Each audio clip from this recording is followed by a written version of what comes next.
Se apaixonado é tão bom, é tão bom, é tão bom. Ora viva pessoal, ora viva, seja bem-vindo ao meu canal. Meu nome é Anilton Levi e para você que é novato por aqui, inscreve, coce. Antes de continuar a vir, pois gosto, o vídeo de hoje merece. Bem-vindo à novidade crioulo.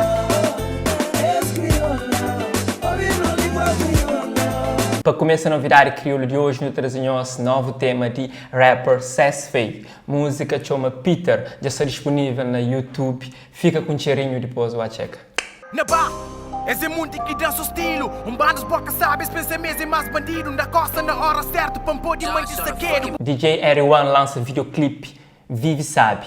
Esse vídeo que foi gravado na Ilha do Maio. Essa música tem um batimento muito vibrante e está disponível na YouTube. Checa um cheiro.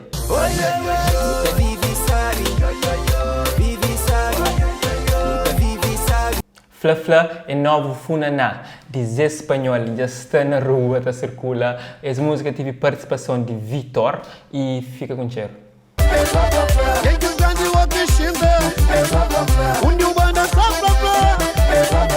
Onde ele diz é certamente onde que se pergunta que pessoas está fazendo horas que estou a gala, somos Cabo Verde, que está acontece hoje, 18 de outubro. Para morrer não tinha anunciado, em casa assim, sabe, semanas atrás, onde que os duetos improváveis que acontece na gala era Fero Gaita e LG, mas infelizmente LG que está presente, ou felizmente para LG, segundo anuncia a organização, se mulher entra no serviço de parto, então esse artista cabo-verdiano prefere estar ao lado dessa mulher do que estar a palco. Uma grande decisão de LG e boa que é fã de LG, deixa no comentário e parabéns ele para chegar a esse vídeo.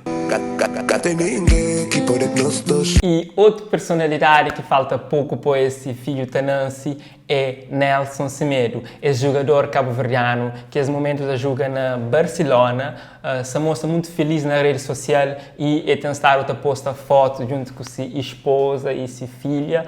Também anuncia e mostra-se fãs, mas está alegre na espera desse bebê que está no caminho da chegar. A inflamação está carregar no 27%.